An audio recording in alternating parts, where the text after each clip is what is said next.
স্বাগত জানাই টিনস বাড়ি অর্ণিমা চ্যানেলে।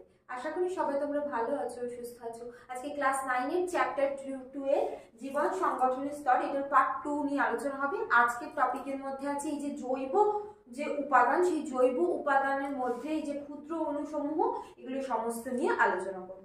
চলো শুরু করা যাক। প্রথমেই আসি ক্ষুদ্র অণুসমূহ মানে একটা জীবদেহে যা যা জৈব উপাদান থাকে সেগুলোর মধ্যে সবচেয়ে ছোট ছোট উপাদান যেগুলো, সেগুলো হলো ক্ষুদ্র অণুসমূহ।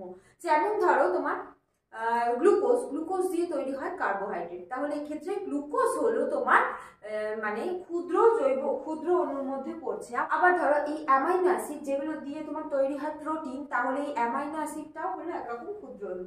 এইরকম সরল শর্করা, amino acid, fatty acid, nucleotide, এগুলো সমস্ত আছে। একটা একটা করে ডিটেলস আলোচনা করব। প্রথমেই আসি এই যে সরল শর্করা। এই যে সরল শর্করা অনেকগুলো যুক্ত হয়ে জটিল শর্করা তৈরি করে। এই সরল শর্করা কার্বন, হাইড্রোজেন ও অক্সিজেন দ্বারা গঠিত। ঠিক আছে, সরল শর্করার মধ্যে একটা জিনিস জেনে রাখবে, এদের ভিতরে হাইড্রোজেন এবং অক্সিজেনটা 2:1 অনুপাতে থাকে। তাহলে এক্ষেত্রে কার্বন হাইড্রোজেন অক্সিজেন 1:2:1 অনুপাতে থাকে। বুঝিয়ে দিচ্ছি, ধরো গ্লুকোজের সংকেতটা লিখছি C6H12O6। খেয়াল করে দেখো এখানে কার্বন কটা, যদি এখানে C:H:O করি, এখানে সমান চিহ্নটা হবে না, তাহলে কার্বন কটা? 6টা, হাইড্রোজেন 12, অক্সিজেন 6টা, তাহলে কাটাকুটি করলে হবে কি 1:2:1। তাহলে গ্লুকোজের মধ্যে তোমার এই কার্বন, হাইড্রোজেন এবং অক্সিজেন 1:2:1 অনুপাতে থাকে। এবার এই যে সরল শর্করা, এটার কাজ কি? এই সরল শর্করাই আমাদের কোষে যায় এবং সেখান থেকে ভেঙে শক্তি তৈরি করে।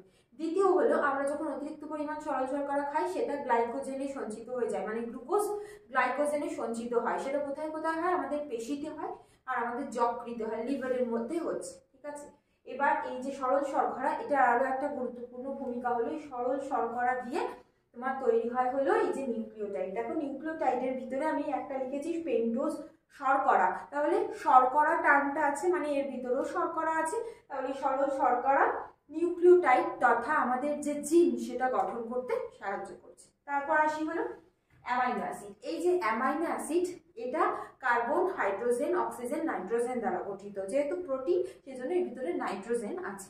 এই যে অ্যামাইনো অ্যাসিড, এই অ্যামাইনো অ্যাসিডগুলো পরস্পর পেপটাইড বন্ধনী দ্বারা যুক্ত হয়ে প্রোটিন গঠন করে। ঠিক আছে, এরপর আমি যখন এই বৃহৎ অণুসমূহ পড়াবো সেখানে গিয়ে পেপটাইড যে বন্ধন সেই জিনিসটা বুঝিয়ে দেবো। এখন আসি তোমার এই অ্যামাইনো অ্যাসিড গঠনে। এই অ্যামাইনো অ্যাসিডের মানে গঠনটা চলো দেখে নিই। এই অ্যামাইনো অ্যাসিডের সেন্টারে থাকে কার্বন।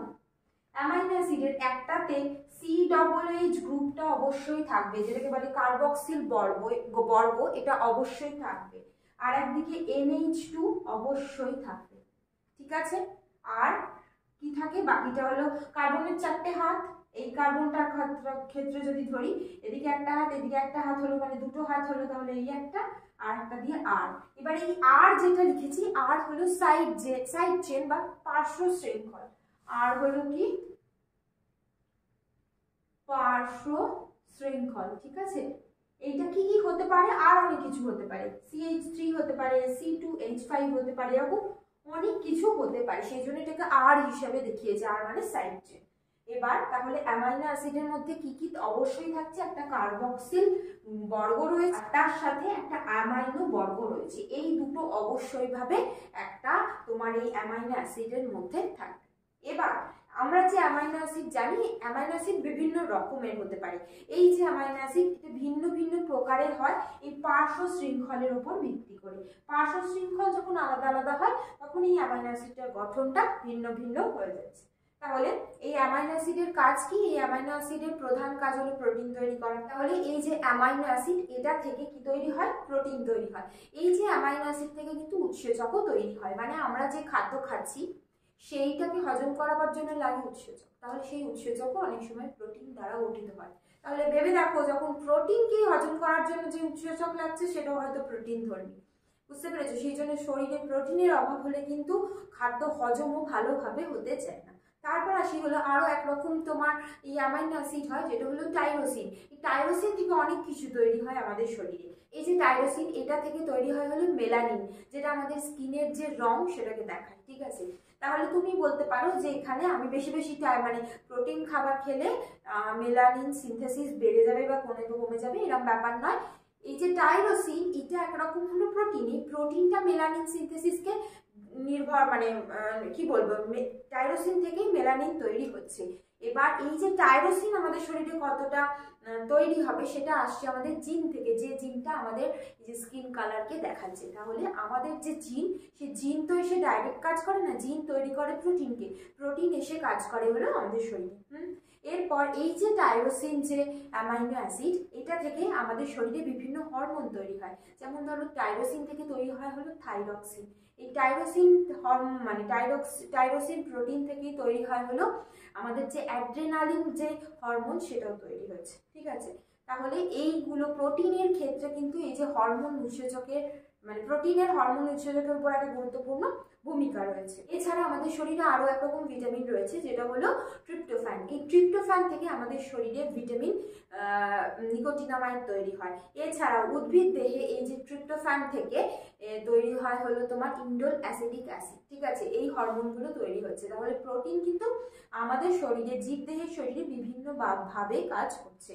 এবার বেশ কিছু মানে অ্যামাইনো অ্যাসিড আছে, যেগুলোকে বলে অপরিহার্য অ্যামাইনো অ্যাসিড, যেগুলো ছাড়া শরীর চলবে না। কেন? কারণ এগুলো আমরা খাদ্যের মাধ্যমেই আমাদেরকে গ্রহণ করতে হয়, আমাদের শরীর এগুলো তৈরি করতে পারে না। এই সমস্ত অ্যামাইনো অ্যাসিডকেই বলে হলো অপরিহার্য অ্যামাইনো অ্যাসিড। তাহলে এই সমস্ত অ্যামাইনো অ্যাসিডকে অপরিহার্য অ্যামাইনো অ্যাসিড কেন বলা হচ্ছে? এগুলো আমাদের শরীরের জন্য অবশ্যই ভাবে প্রয়োজন, দেহ গঠনের জন্য প্রয়োজন, কিন্তু এগুলো আমাদের শরীর সংশ্লেষ করতে পারে না, সেই জন্য আমাদেরকে খাদ্যের মাধ্যমে নিতে হয়। সেই জন্য এগুলোকে বলছে অপরিহার্য অ্যামাইনো অ্যাসিড। এগুলো কি কি? যেমন leucine, isoleucine, lysine, methionine, phenylalanine. এগুলো চলো এই নামগুলো কিভাবে মনে রাখবে এবং এই যে 8খানা অ্যামাইনো অ্যাসিড আছে, প্রত্যেকটা নাম কিভাবে মনে রাখবে সেটা দেখে নেবে। এবার আসি এই যে অপরিহার্য ফ্যাটি অ্যাসিড, এই অপরিহার্য ফ্যাটি অ্যাসিডগুলোর নাম কিভাবে মনে রাখবে, এই সংক্রান্ত আমার কাছে প্রচন্ড প্রশ্ন আসে যে ম্যাডাম কিভাবে এগুলো মনে রাখবো। সেই জন্য আমি একটা ফর্মুলা বের করেছি, যেটা মনে রাখলে তোমাদের এই নামগুলো সহজে পরীক্ষার সময় মনে পড়ে যাবে। সে ফর্মুলাটা হলো কি, দেখো, প্রথম দুটো করে মনে রাখবে, তারপরে 4টে। এই দুটোর নাম প্রথমে, তারপরে এই দুটোর নাম, তারপরে বাকি 4টের নাম, ঠিক আছে। ফিনাইলঅ্যালানিন, এটাকে ইংলিশে লিখলে হয় ফিনাইলঅ্যালানিন, ঠিক আছে।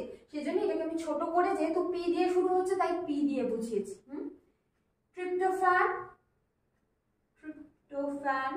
সেজন্য এটাকে টি লিখেছি। তাহলে প্রথম ফর্মুলাটা কি হলো? পিটি। তারপর হলো থ্রিওনিন ভ্যালিন, থ্রিওনিনকে ইংলিশে লিখলে হয় থ্রিওনিন, এটাও টি। ভ্যালিন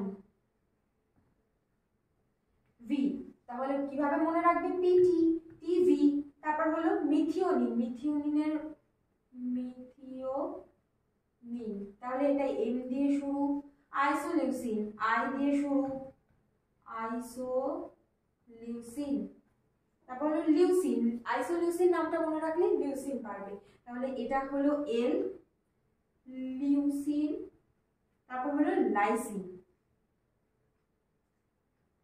তাহলে কিভাবে ফর্মুলাটা মনে রাখবে? প্রথমটা হলো পিটি, তারপরেরটা হলো টিভি, তারপর হলো মিল, ঠিক আছে। পিটি জানো তোমরা, পিটি ক্লাস হয়। তারপরটা হলো টিভি, সেটাও জানো। মিল মানে MILL, মিল, যে কোনো কল কারখানা সেটা বোঝাচ্ছে। তাহলে PT for phenylalanine tryptophan, TV for threonine valine, আর মিল মানে হলো মিথিওনিন, আইসোলিউসিন, লিউসিন আর লাইসিন। সবকটা নাম যদি এরকমভাবে মনে রাখো, খুব সহজেই কিন্তু পরীক্ষায় লিখতে পারবে, কোনোটাই মিস হবে না, ঠিক আছে। তাহলে phenylalanine, tryptophan, threonine, valine, methionine, isoleucine, leucine, lysine, এই সবকটা হলো তোমার অপরিহার্য ফ্যাটি অ্যাসিডের নাম, ঠিক আছে। তাহলে এখানে লিখে দিই অপরিহার্য অ্যামাইনো অ্যাসিড, এগুলো অ্যামিনো বা অ্যামাইনো অ্যাসিড, মাথায় ঢুকলো। এবার আমাদের শরীরে অনেক সময় প্রশ্ন আসে যেখান থেকে, যে অ্যামাইনো অ্যাসিড পুল কাকে বলে।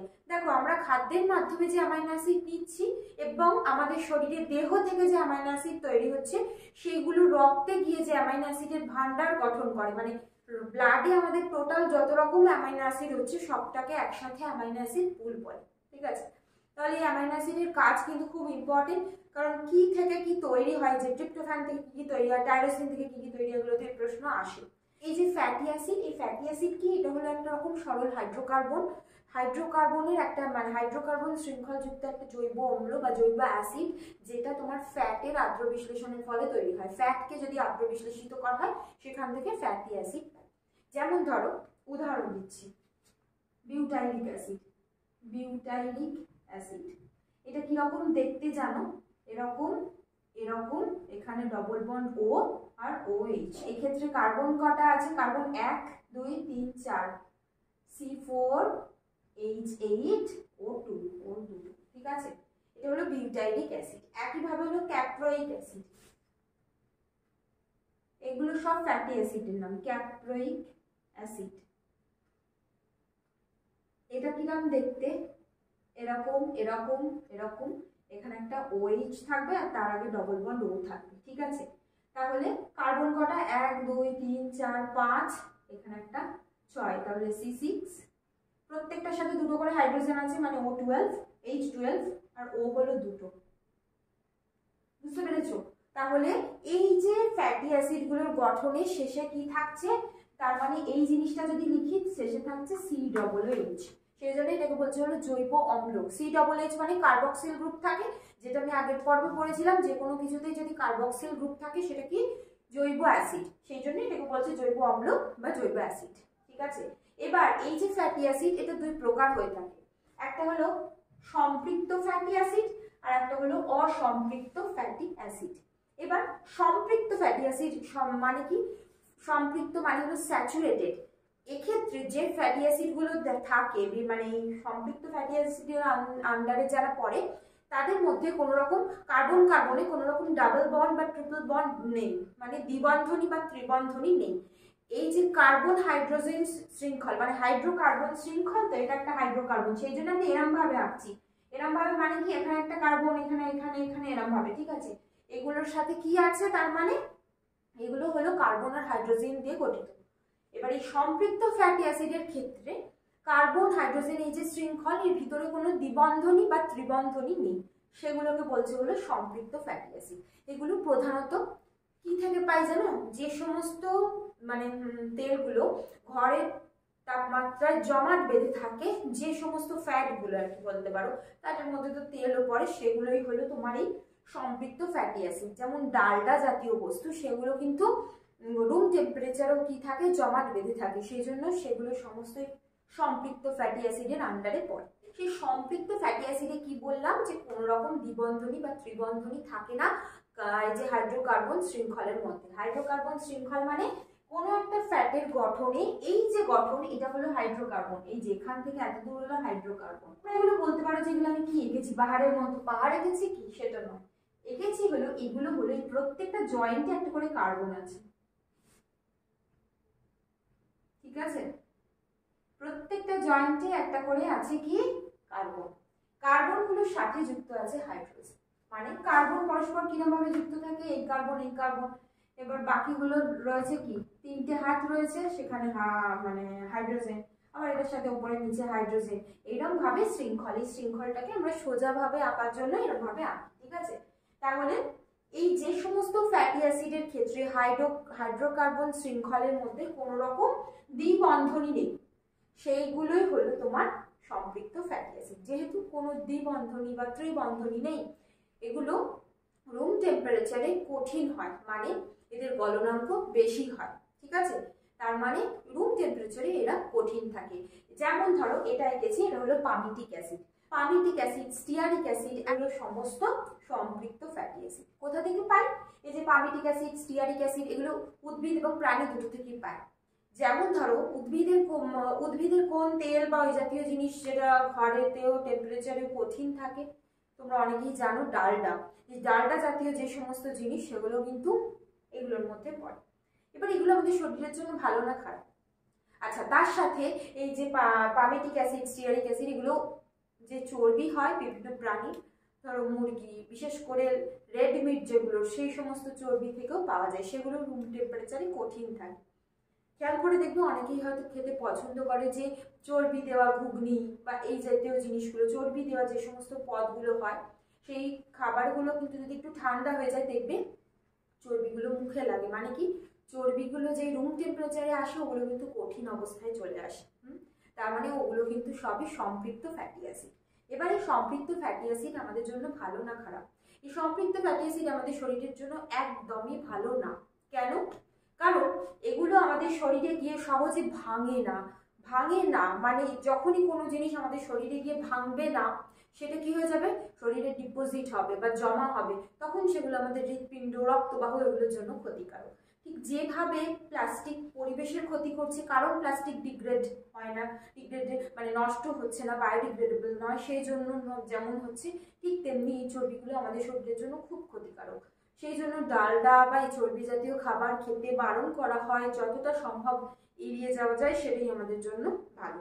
এবার আসি এই যে অসম্পৃক্ত ফ্যাটি অ্যাসিড, নাম থেকে বুঝতে পারছো অসম্পৃক্ত মানে হলো এটা স্যাচুরেটেড নয়, মানে এটার যে হাইড্রোকার্বন শৃঙ্খল সেই শৃঙ্খলের দ্বিবন্ধনী বা ত্রিবন্ধনী আছে। যখন একটা ফ্যাটি অ্যাসিড আমরা আঁকি না, সেই ফ্যাটি অ্যাসিডের এই যে অংশটা, এই যে হাইড্রোকার্বন অংশটা একটা থাকে, আর একটা থাকে হলো এই যে এই অংশটা কি বলেছিলাম, COOH গ্রুপ। এই অংশটা আসলে কি COOH বা কার্বক্সিল গ্রুপ। তাহলে এই বাকি অংশটা কি বললাম, হাইড্রোকার্বন, আর সামনের দিকে থাকছে কি এটা কার্বক্সিল গ্রুপ বা কার্বক্সিল বর্গ। এবার এই যে অসম্পৃক্ত ফ্যাটি অ্যাসিডের ক্ষেত্রে এগুলোতে কি হয়, দ্বিবন্ধনী রয়েছে, যেমন এটার ক্ষেত্রে এখানে রয়েছে, দেখো দুটো দাগ। আবার এটার ক্ষেত্রে দেখো এটা হলো ওলেইক অ্যাসিড, এটা হলো লিনোলেইক অ্যাসিড, এটার আবার দু জায়গায় দুটো বন্ধনী রয়েছে, ঠিক আছে, তার মানে দুখানা দ্বিবন্ধনী রয়েছে, এটার ক্ষেত্রে একখানা দ্বিবন্ধনী, এগুলো থাকে। তাহলে এই অসম্পৃক্ত ফ্যাটি অ্যাসিড কোনগুলো, oleic acid, linoleic acid, arachidonic acid, এগুলো আমাদের শরীরের জন্য কি রকম, এগুলো আমাদের শরীরের জন্য ক্ষতিকারক নয়, কারণ এগুলো আমাদের শরীরে গিয়ে ভেঙে যায়। কিভাবে ভাঙে, যখনই শরীরে যাবে এই যে দ্বিবন্ধনীগুলো ভেঙে যায়, যখনই ভেঙে যাবে কি হবে, এগুলো ছোট ছোট হয়ে যাবে, শরীর থেকে বার হয়ে যায়। সেজন্য এইগুলো প্রধানত তেলের মাধ্যমে যেগুলো আমরা খাই সেগুলো অসম্পৃক্ত ফ্যাটি অ্যাসিড খেতে বলা হয়, যেটা আমাদের শরীর থেকে সহজে বার হয়ে যাবে। এই যে ফ্যাটি অ্যাসিড, এই ফ্যাটি অ্যাসিডের কাজ কি, এটা আমাদের কোষ পর্দা গঠন করে। কোষ পর্দা মানে কি, প্রত্যেকটা কোষের বাইরে যে আবরণ রয়েছে সেটা গঠন করছে, তাহলে কোষকে একটা নির্দিষ্ট আকার আকৃতি দিচ্ছে। দ্বিতীয় হলো আমাদের শরীরে যদি কোথাও ইনফেকশন হয় বা কোথাও কেটে গেছে সেই জায়গাতে প্রস্টাগ্ল্যান্ডিন রিলিজ হয়। প্রস্টাগ্ল্যান্ডিন হলো একরকম হরমোনের মতো, যেটা তোমার এই ফ্যাটি অ্যাসিড থেকে তৈরি হয়, সেইটা সেই জায়গায় মানে কি বলবো, লাল হওয়া বা সেই জায়গায় ইনফেকশন হওয়া থেকে কমাতে এটা বডি ন্যাচারালি তৈরি করে। মানে তোমার ধরো কোনো জায়গায় ইনফেকশন হয়েছে বা কিছু, সেই জায়গাটা দেখবে লাল হয়ে ওঠে, ফুলে ওঠে, ধরো একটা পিম্পল, সামান্য পিম্পলই হয়েছে, সেই জায়গাটা ইনফেকশন হয়ে গেছে বা ফুলে গেছে, সেগুলো হচ্ছে কিন্তু প্রস্টাগ্ল্যান্ডিনের জন্য, কারণ প্রস্টাগ্ল্যান্ডিন ওই জায়গায় বেশি করে ক্ষরিত হতে থাকে যাতে ওই ইনফেকশনটা আরো বেশি না হয় সেই জন্য।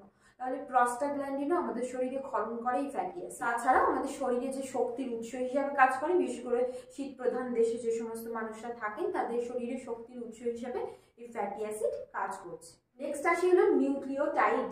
এই যে নিউক্লিওটাইড, এটা কিসের গঠন, এটা থেকে ডিএনএ বা আরএনএ গঠিত হয়। তাহলে নিউক্লিওটাইড হলো একটা ডিএনএ বা আরএনএ এর একটা ছোট অংশ, বা তুমি বলতে পারো একটা হলো মানে একক আর কি। হ্যাঁ, এবার এই নিউক্লিওটাইড তিনটে জিনিস দিয়ে গঠিত হয়, পেন্টোজ শর্করা, নাইট্রোজেন বেস আর ফসফরিক অ্যাসিড। এই পেন্টোজ শর্করা দুই রকম হতে পারে, একটা হলো রাইবোজ শর্করা আর একটা হলো ডি রাইবোজ শর্করা। রাইবোজ শর্করা যেটা, সেটা থাকে হলো তোমার হলো আরএনএ এর মধ্যে। আরএনএ এর পুরো নাম কি, রাইবো নিউক্লিক অ্যাসিড, তাহলে রাইবো, সেখান থেকে রাইবোজ শর্করা। আর ডিএনএ এর পুরো নাম কি, ডিঅক্সিরাইবোজ শর্করা, তাহলে ডিএনএ এর মধ্যে যে শর্করা থাকে সেটা হলো ডিঅক্সিরাইবোজ শর্করা। চলো সেগুলোর গঠনটা দেখে নিই। এবার আসি, এই যে বললাম যে পেন্টোজ শর্করা, নাম থেকেই বুঝতে পারছো পেন্টোজ মানে হলো 5টা কার্বন আছে। পেন্টোজ শর্করাতে কটা কার্বন আছে, 5টা কার্বন আছে, ঠিক আছে। পেন্টোজ শর্করা দুই রকম হচ্ছে, একটা হলো রাইবোজ শর্করা আর একটা হলো ডিঅক্সিরাইবোজ। তাহলে কি বললাম, এই যে রাইবোজ শর্করা কোথায় থাকছে এপাশেরটা, সেটা থাকছে হলো আরএনএ এর মধ্যে। আরএনএ এর পুরো নামটা কি? Ribo nucleic acid. রাইবো বুঝতেই পারছিস, রাইবোজ থেকে রাইবো কথাটা এসছে। আর ডিঅক্সিরাইবোজ শর্করা, এটা মানে কি, এটা হলো ডিএনএ এর ভিতরে থাকে, সেজন্য ডিএনএ এর পুরো নাম কি? Deoxyribo nucleic acid. এই যে রাইবোজ শর্করার গঠনটা দেখো, তোমাদের মানে বোঝানোর জন্য আমি এটা দেখাচ্ছি, মুখস্থ করতে হবে না, জাস্ট বুঝে নাও। প্রত্যেকটার সাথে এইগুলো জায়গায় কিন্তু কার্বন আছে, প্রত্যেকটা জয়েন্টে একটা করে কার্বন আছে, ঠিক আছে। এবার তুমি বলতে পারো তাহলে দেখো এখানে হলো কি, এই কার্বনের সাথে যুক্ত থাকছে কি, আমরা এরকম ভাবে লিখি, হ্যাঁ, মানে প্রত্যেকটা কার্বনের কটা করে হাত? 4টে করে, মানে কার্বনের যোজ্যতা কত? 4। তাহলে কার্বন টোটালি মানে কিভাবে আটকাতে, কজনকে হোল্ড করতে পারে একসাথে হাত দিয়ে ধরতে পারে, সেটা হলো 4। তাহলে দেখো এইখানে একটা কার্বন আছে, ওপরে H নিচে, উপরে OH নিচে H, এখানে H নিচে OH, এই কার্বনও তাই H OH। এখানে যুক্ত থাকছে এই কার্বনের সাথে উপরে একটা যুক্ত থাকছে C, CH2OH যুক্ত আছে, আর নিচে হলো H। এইটা হলো রাইবোজ শর্করা। এবার দেখো তো, আগে দেখে নি এই রাইবোজ শর্করায় 5টা কার্বন আছে কিনা। দেখো এখানে নাম্বার 1 কার্বন, এটা নাম্বার 2 কার্বন, এই জয়েন্ট গুলো, এখানে হলো 3 নম্বর কার্বন, এখানে হলো 4 নম্বর কার্বন, 4 নম্বর কার্বনের সাথে যুক্ত আছে 5 নম্বর কার্বন, তাহলে 5টা কার্বন আছে। ওকে, এবার আসি ডিঅক্সিরাইবোজ শর্করা, যেটা ডিএনএ এর মধ্যে দেখা যাচ্ছে। দেখো মাঝে ও এরকম একটা গঠনে আঁকবো, ঠিক আছে, প্রত্যেকটার সাথে এরকম ভাবে যুক্ত হবে। এগুলো carbon, carbon 1, carbon 2, carbon 3, carbon 4, 5 নম্বর কার্বনটা আঁকবো। এখানেও OH নিচে H, দেখো সেম, এখানে H নিচেও H, এখানে H নিচে OH, এখানে উপরে CH2OH নিচে H। তাহলে কার্বনগুলোকে গুনছি, এখানে একটা কার্বন, দুটো কার্বন, এই জয়েন্টে 3 নম্বর কার্বন, এই জয়েন্টে 4 নম্বর কার্বন, এইখানে হলো 5 নম্বর কার্বন, 5টা কার্বন আছে পেন্টোজ শর্করা। এবার দেখো গঠনটা তুলনা করো, এখানে OH H, OH H, 2 নম্বরে H H, এখানে H নিচে OH ছিল, তাহলে বুঝতে পারছো যে এইখানে একটা কি নেই? অক্সিজেন নেই। এই যে অক্সিজেন না থাকার জন্য এটার নাম হলো 2-ডিঅক্সি। 2 কেন? কারণ 2 নম্বর কার্বনে একটা অক্সিজেন মিসিং বা নেই, তাই এর নাম হলো 2-ডিঅক্সিরাইবোজ শর্করা, ঠিক আছে। কার্বনটা নেই বলছিলাম, 2 নম্বর কার্বনে একটা অক্সিজেন নেই, সেজন্য এর নাম 2-ডিঅক্সিরাইবোজ শর্করা। তাহলে পেন্টোজ শর্করা 2 রকমই হচ্ছে, রাইবোজ, ডিঅক্সিরাইবোজ। এবার আসি নাইট্রোজেন বেস। এই যে নাইট্রোজেন বেস নিউক্লিওটাইডের একটা অংশ, এই নাইট্রোজেন বেস 2 রকম হয় প্রধানত, পিউরিন জাতীয়, পিরিমিডিন জাতীয়। এবার জেনে রাখো, সবসময় যখন ডিএনএ এর মধ্যে বন্ধনী গঠন করে তখন একটা পিরিমিডিন একটা পিউরিনের সাথে বন্ধনী স্থাপন করে। কিরকম আমি বলছি ক্রমশ। যেমন পিউরিনের মধ্যে পড়ে, পিউরিনের মধ্যে গঠনগুলো হলো অ্যাডেনিন আর গুয়ানিন, অ্যাডেনিন গুয়ানিন।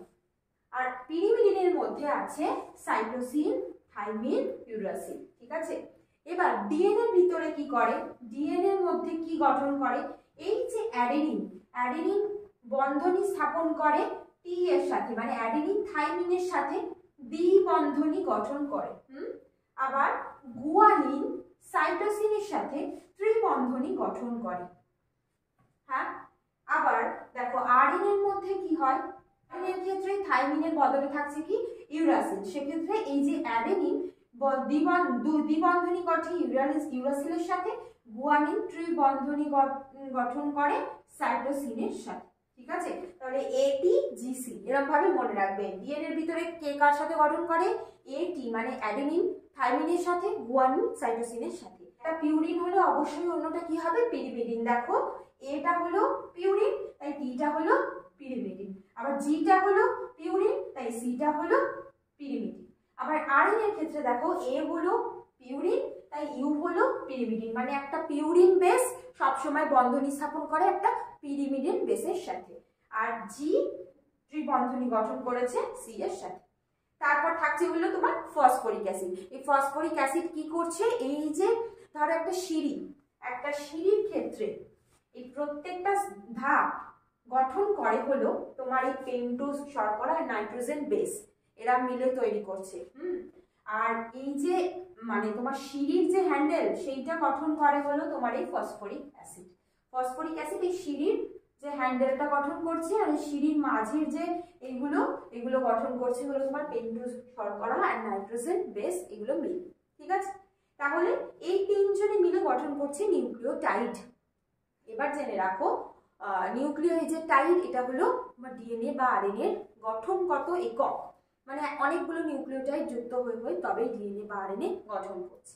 এবার এই যে ডিএনএ বা আরএনএ, ডিএনএ কিরকম দ্বিতন্ত্রী আর আরএনএ হলো একতন্ত্রী। এবার এই ডিএনএ এর ভিতরে থাকছে কি জিন, ডিএনএ এর ভিতরে কোনো জায়গায় যে জায়গায় কোনো ধরো ইনফরমেশন আছে সেই জায়গাটাকেই বলা হচ্ছে জিন। এবার এই যে ডিএনএ এর ভিতরে থাকছে হলো জিন, এই জিন হলো সেই অংশ যেখানে নিউক্লিওটাইড সজ্জিত থাকছে, সেখান থেকে কোনো প্রোটিন তৈরি হওয়ার সংকেত আছে, সেটাই হলো তোমার সেটাই হলো জিন। তাহলে এই জায়গা থেকে ডিএনএ আর আরএনএ অনেক সময় পার্থক্য আসে, পার্থক্যটা আমি পড়াতেই বলে দিলাম। প্রথম পার্থক্যটা হলো সুগারের ওপর, মানে হলো তোমার পেন্টোজ শর্করা, ডিএনএ হলো ডিঅক্সিরাইবোজ শর্করা আছে আর ওটাতে আরএনএ তে আছে রাইবোজ শর্করা।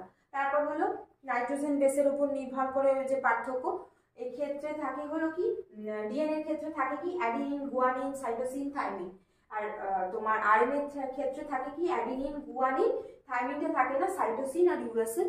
ঠিক আছে, নেক্সট হলো ডিএনএ দ্বিতন্ত্রী আর আরএনএ একতন্ত্রী। এই যে ডিএনএ এটা থাকে হলো কোষের ভিতরে, নিউক্লিয়াসের ভিতরে, আর এই যে আরএনএ এটা প্রধানত সাইটোপ্লাজমে থাকে।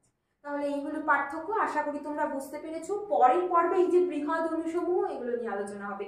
যদি কোনো প্রশ্ন থাকে কমেন্ট করতে পারো। তোমরা এই ভিডিওটাকে লাইক করো, বন্ধুদের মধ্যে বেশি বেশি শেয়ার করে দিও, কারণ বহু বন্ধু আছেন যারা এখনো এই ভিডিওগুলো জানেন না, পাচ্ছেন না, আমাকে রিকোয়েস্ট করছেন, কিন্তু সেই ভিডিও অলরেডি আপলোডেড। সেই জন্য তোমরা প্লিজ এই ভিডিওগুলো শেয়ার করে দাও, যে সমস্ত বন্ধুদের দরকার তাদের মধ্যে ছড়িয়ে দাও। সাবস্ক্রাইব করো, তার সাথে পাশে বেল বাটনও ক্লিক করে রাখবে, তাতে সমস্ত ভিডিও নোটিফিকেশন পেয়ে যাবে। Thank you.